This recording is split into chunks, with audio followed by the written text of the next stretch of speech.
మరలా చిగురించబోతుంది. గొప్ప దినాలను చూడబోతున్నావు. నీ యేసుకు సమస్తము సాధ్యమే. గుడ్ మార్నింగ్ దేవుని ప్రియ కుమారుడా, గుడ్ మార్నింగ్ దేవుని ప్రియ కుమార్తె. Special good morning to you. ఈ ఉదయాన మరొకసారి యేసుని మీకు జ్ఞాపకం చేయడానికి ఇష్టపడుతున్నాను. మీ అంతరంగంలో ఏ బాధ అయితే మిమ్మల్ని ఇబ్బంది పెడుతుందో, ఏ బాధ అయితే మీ హృదయమును గాయపరచుచుందో, ఆ బాధలోంచి ఇప్పుడే యేసయ్య మిమ్మల్ని విడిపించునుగాక. యేసయ్య మిమ్మల్ని విడిపించునుగాక. దైవికమైన ప్రయాణము, దేవుని యందు విశ్వాసం ఉంచు ప్రయాణము మనల్ని కడుతుంది. మన జీవితపు విధానాన్ని మనం మార్చుకోవాలి కొన్ని సందర్భాల్లో. నిజమేది. ఈ లోకానికి మనం సమయం ఎక్కించినప్పుడు మనం డిప్రెషన్లోకి, ఆందోళన, దిగుల్లోకి, ఈ లోకపు చింతలోకి మనం వెళ్ళిపోతాం. మనకెంతో ఆందోళన తీసుకొస్తుంది. దైవికమైన దేవుని మాటకు మనం సమయం ఇవ్వాలి.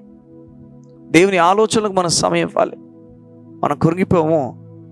ఏ విషయాలు కూడా మనల్ని పట్టుకొని పీడించలేవు. వాటికి అధికారము అవి కోల్పోతాయి. సగమ దేవుడు నీతో మాట్లాడుతున్నాడు. ఉదయాన్న నిన్ను బలపరచడానికి ఇష్టపడుతున్నాడు, నిన్ను ధైర్యపరచడానికి ఇష్టపడుతున్నాడు. నీతో చెప్తున్నాడు, యేసయ్య గురించిన ధ్యానముతో నువ్వు ముందుకెళ్ళడానికి ఇష్టపడు. ఈరోజు ఒక మాట మీకు జ్ఞాపకం చేయడానికి ఇష్టపడుతున్నాడు. యేసయ్య కుష్ఠరోగిని ఎంత గొప్పగా స్వస్థపరిచాడంటే, ఊరంతా కూడా వెలివేసిన కుష్ఠరోగి, ఊరందరూ కూడా ఆ కుష్ఠరోగి అక్కడ ఎందుకున్నాడు, ఎందుకు వచ్చాడని చెప్పి ప్రశ్నలతో నింపబడ్డారు. ఊరంతా కుష్ఠరోగం వచ్చిన రోజున కుష్ఠరోగిని తీసుకెళ్ళి వెలుపల ఊరి ప్రాంతాల్లో, అంటే బయట ప్రాంతాల్లో పెట్టేసి, క్యాంపులోకి రాకూడదు వారు, ఊర్లోకి రాకూడదు వాళ్ళు, ఊరు వెలుపల ఉండాలి. ఎంత బాధగుండా వ్యక్తి వెళ్ళుంటాడు. తన కుటుంబంతో తను ఉండలేని పరిస్థితి. నిజమే. ఈరోజు వింటున్న నువ్వు కుటుంబంలో లేవేమో, హాస్పిటల్లో ఉన్నావేమో, జాబ్ లేకున్నావేమో, నీ జీవితంలో సతమతం అయిపోతున్నావేమో, నీవు నీ కుటుంబంతో ఉండాలని కోరిక కలిగి ఉన్నా నీ కుటుంబం ఒప్పుకోవట్లేదేమో, డైవోర్స్ కావాలని కోరుతుందేమో, ఎన్నో విషయాల మధ్యన నలిగిపోతున్నా నీతోనే దేవుడి ఉదయాన్ని మాట్లాడుతున్నాడు. కుటుంబం కూడా అన్నదట, అయ్యా నువ్వు ఇంట్లో ఉండకూడదయ్యా, కుష్ఠరోగం వచ్చింది కదా, నువ్వు ఊరు దాటి వెళ్ళిపోవాలి, మన ఊర్లో ఉండకూడదు, నేను రాళ్ళు పెట్టి కొట్టి చంపేస్తారు, నా మాట విను, వెళ్ళిపోని కుటుంబం కూడా బతిమలాడి పంపించేసింది. తను ఎవరు దగ్గర తీసుకోలేదు, తనపైన ఎవరు చేతులు వేయలేదు. మనిషిని స్పర్శ, మనిషిని హస్తము తగిలి ఎంతో కాలం అయిపోయింది. కృంగిపోతున్నక్కడు, ఎవరితో మాట్లాడలేదని చెప్పి అలసిపోతున్నక్కడు. మరి ఎలా తెలుసుకున్నాడు యేసయ్య గురించి నాకు తెలియదు, కానీ ఆ తెలియజేసిన ఒక్కరు బట్టి దేవునికి మహిమ కలుగునుగాక.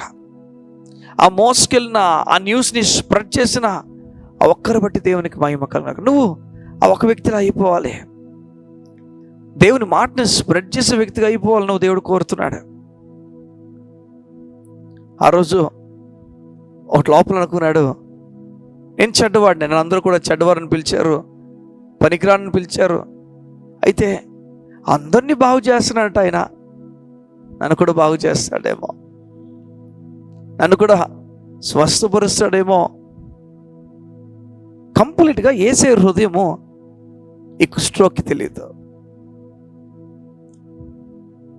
ప్రజల మాటలు విని, ప్రజల చప్పుడు విని, వారు విధానం విని, యేసయ్య చేస్తున్న కార్యాలు వారి నోటితో విని, గెస్సింగ్లో కాస్త మంచివాడని తేలి అనుకున్నాడు, నన్ను స్వస్థపరుస్తాడేమో అనే ఆలోచనతో బయలుదేరిపోయాడు. యేసయ్య మీద ఫోకస్ ఉంచుకున్నాడు. మనసంతా యేసయ్యతో నింపబడింది. ఆ నింపబడడం వల్ల ఎక్కడి నుంచి బయలుదేరాడో తెలియదు, కానీ యేసయ్య దగ్గరికి వచ్చేసాడు. దాకొని వచ్చేసాడు యేసయ్య దగ్గరికి. ఎవరికి కనిపించకుండా జాగ్రత్తగా వచ్చేసాడు. ఇప్పుడు అసలైన స్టోరీ అంటే, ఇప్పుడు జనాలు కనిపించాలి, జనాలు కనిపిస్తాడు. యేసయ్యని కలిస్తే జనాలు కనిపిస్తాడు. యేసయ్యని కానీ యేసయ్యతో మాట్లాడడానికి వెళ్తే, నాకు స్వస్థపరచని మాట్లాడడానికి వెళ్తే జనాలు తను ఇష్టాసారం తిట్టేస్తారు. తిట్లు కాయాలా, తిట్లు కాసినా పర్వాలేదా, యేసుని కలిస్తే మంచిదా, సతమతం అయిపోతున్న సమయం అది. తిట్లు కాయాలా, యేసుని కలాలా, జనాల మాటలు వినాలా, యేసుని కలాలా.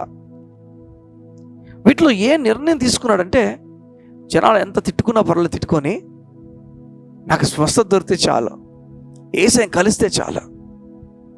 ఇలాంటి ఒక మైండ్ సెట్ తయారైపోవాలి. మనకు కూడా ఎవరేమనుకున్నా పర్లే, నేను నమ్ముతున్న దేవుడు నాకు చాలు. ఎవరేమనుకున్నా పర్లే, నా కార్యాలు గొప్పగా జరిగించే దేవుడు నాకున్నాడు కదా. మనం ఒకలాంటి ఒక మైండ్ సెట్ని మనం కలిగి ఉండాలి. దేవుడు నా పక్షం ఉన్నప్పుడు నాకు విరోధి ఎవరు అసలు? ఈ మైండ్ సెట్ నీకు దేవుడు కలిగించునుగాక. ఈ ఉదయం దేవుడు కోరుతున్నాడు, ఈ కుష్ఠరోగులా నువ్వు కూడా ఆయన దగ్గర ధైర్యంగా వచ్చే. మరి వాళ్ళు వీళ్ళు ఏమనుకుంటారో చూడదు, కానీ స్ట్రైట్ ఫార్వర్డ్ దగ్గరికి వచ్చేసే.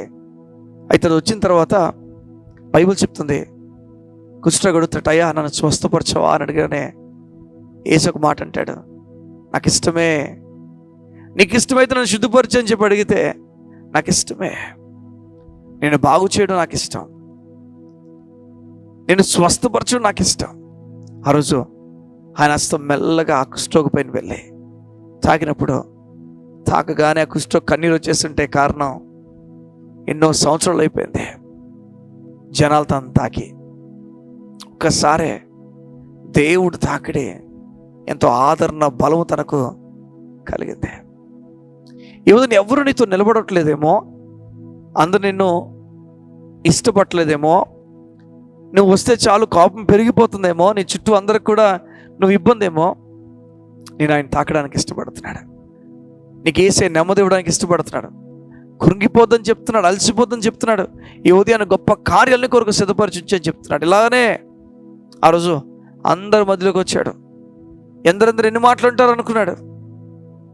అందరు మాటలు కూడా ఏసే ఆపేశాడు, ఎవరిని మాట్లాడవలే. ఏసయ్య స్వస్థపరచగానే మొత్తం రూపు మారిపోయింది, కొత్త వ్యక్తి అయిపోయాడు. వచ్చినప్పుడు ఒకలా వచ్చాడు, వెళ్ళినప్పుడు ఇంకొకలా వెళ్ళాడు. నువ్వు వచ్చినప్పుడు ఈరోజు ఎలా వచ్చావు నాకు తెలియదు, కానీ వింటున్నప్పుడు ఎలా వింటున్నావు నాకు తెలియదు, కానీ ఇదంతా అయిపోయింది. దేవుడు నీ జీవితాన్ని, హృదయాన్ని మార్చబోతున్నాడు. గొప్ప కార్యాల దేవుడు నీకు జరిగించబోతున్నాడు. ఈ ఉదయాన్న ఆయన దగ్గరికి రా, ఆయన కార్యాలను చూస్తా. కళ్ళు మూసుకున్నట్లయితే ఈ ఉదయం నీ గురించి ప్రార్థన చేయడానికి ఇష్టపడుతున్నాను. మా ప్రియ పరలోకపు తండ్రి, నీకు స్తోత్రాలు. నీ వాక్యాన్ని మేము ధ్యానించున్నాం, నీ వాక్య బలమును మేము చూసాం. మీరు చెప్తున్నారు, మాకు ధైర్యం ఇచ్చుచున్నారు. సమస్యలు పొద్దున విశ్వాసంతో యాత్ర కొనసాగించమని, అపనమ్మకముతో కాదు, అధైర్యముతో కాదు, సోలిపోయిన తనంతో కాదు, కూలిపోయిన తనంతో కాదు, నీ యందు విశ్వాసంతో ఖచ్చితంగా ధైర్యంగా నువ్వు మాతో ఉన్నావు అన్న ధైర్యంతో మేము వెళ్ళట్లుగా సహాయం చేయండి. నీ గొప్ప కృపకు నీ బిడ్డలు అప్పగించుకుంటాం. యేసు నామమున వారు కూడా ధైర్యంగా అడుగులేసి అనేకులకు ఆశీర్వాదంగా మార్చమని అడుగుతాం. వారితో నువ్వు మాట్లాడిన విషయంలో వారు నిలకడగుండి బలపరచబడినట్టుగా సహాయం చేసి నడిపించబడి యేసు నామమున ప్రార్థించుచున్నాను తండ్రి. ఆమేన్, ఆమేన్, ఆమేన్. దేవుని గొప్ప జ్ఞానముతో దేవుడు నిన్ను నింపి నడిపించునుగాక. God bless you. గొప్ప కార్యాలు ఈ ఉదయం దేవుడు నీ కొరకు చేయబోతున్నాడు. God bless you. See you again. God bless you.